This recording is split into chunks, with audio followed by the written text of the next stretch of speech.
Durga Lakshmi video call ஜோதிடம். எந்த பிரச்சனையாக இருந்தாலும் வீடியோ கால் மூலமாக சரி செய்யப்படும். அனைத்து பிரச்சனைகளுக்கும் 11 நாளில் தீர்வு. வணக்கம். மீண்டும் மற்றும் ஒரு நிஜக்க நிகழ்ச்சியினூடாக சந்தித்திருக்கின்றோம்.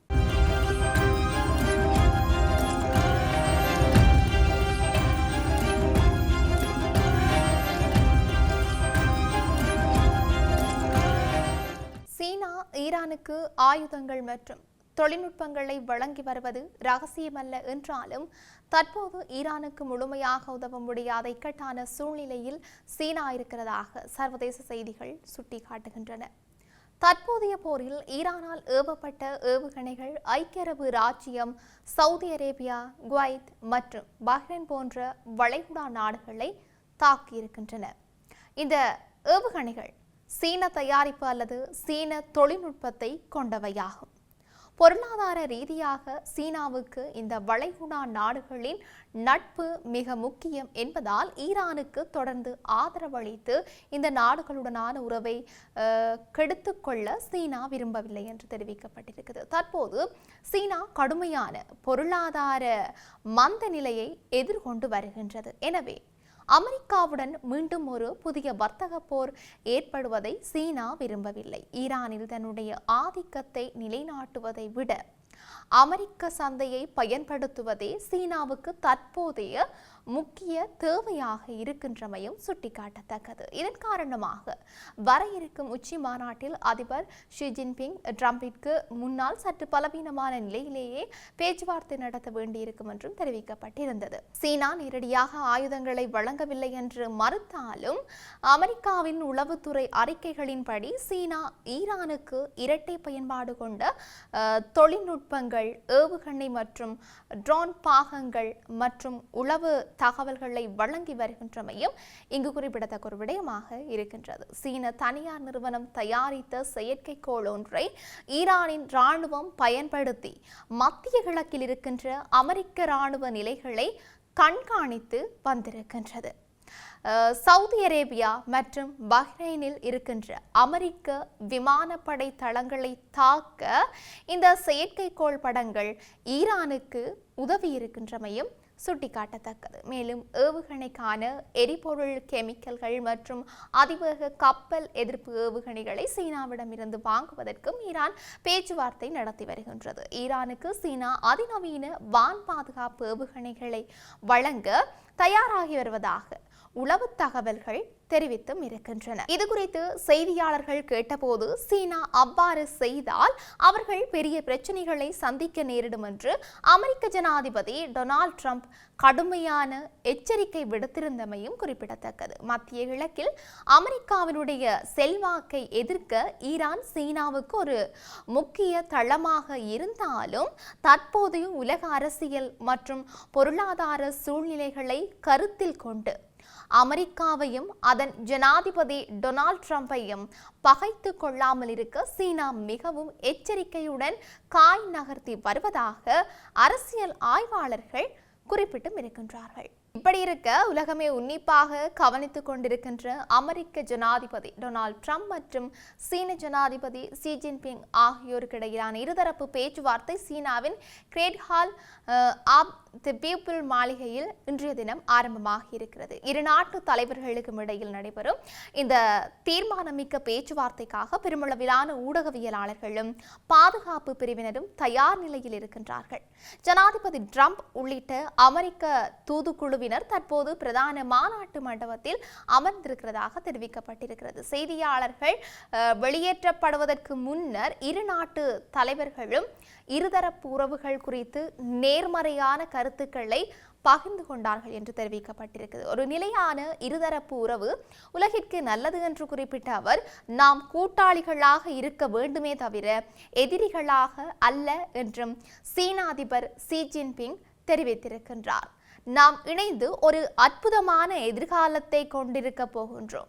அமெரிக்க ஜனாதிபதி டொனால்ட் ட்ரம்ப் தன்னுடைய நம்பிக்கையை வெளிப்படுத்தினார் என்றும் தெரிவிக்கப்பட்டிருக்கிறது. இந்த ஆரம்ப உரைகளை தொடர்ந்து இரு நாடுகளுக்கும் இடையிலான உத்தியோகபூர்வ பேச்சுவார்த்தைகள் ஆரம்பமாகியும் இருக்கின்றன.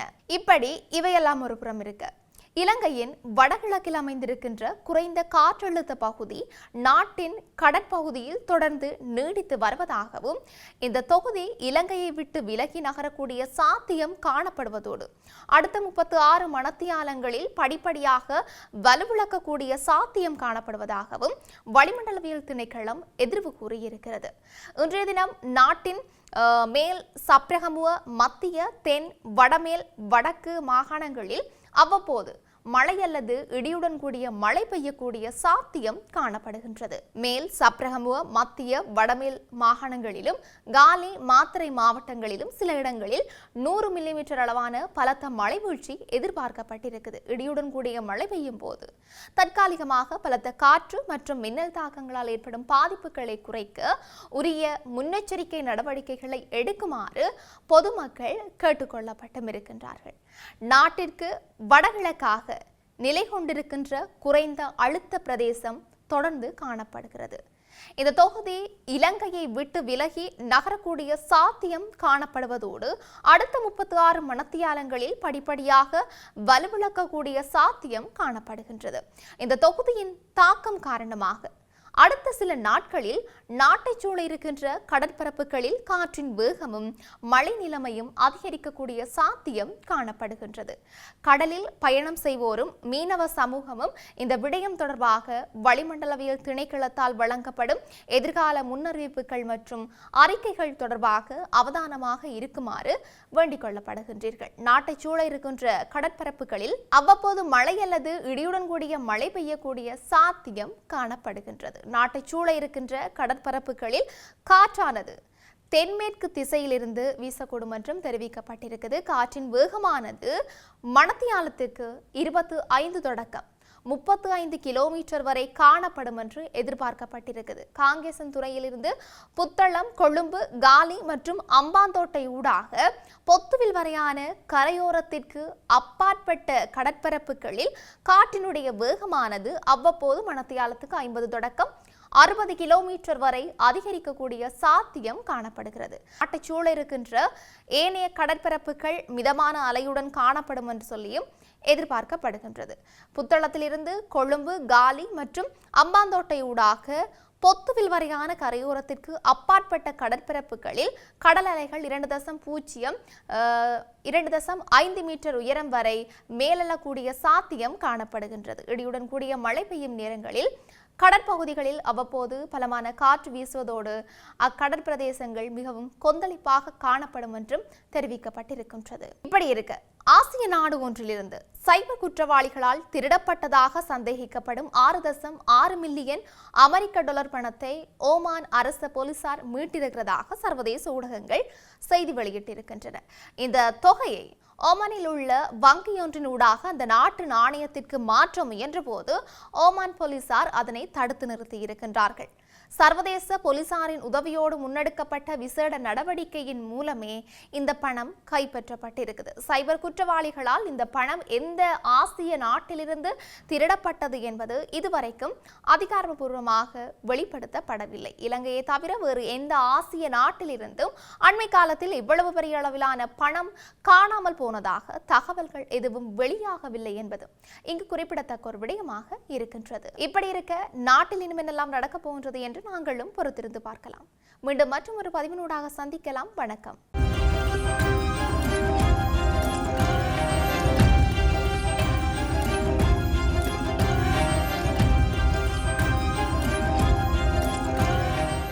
அனைத்து பிரச்சனைகளுக்கும் 11 நாளில் தீர்வு.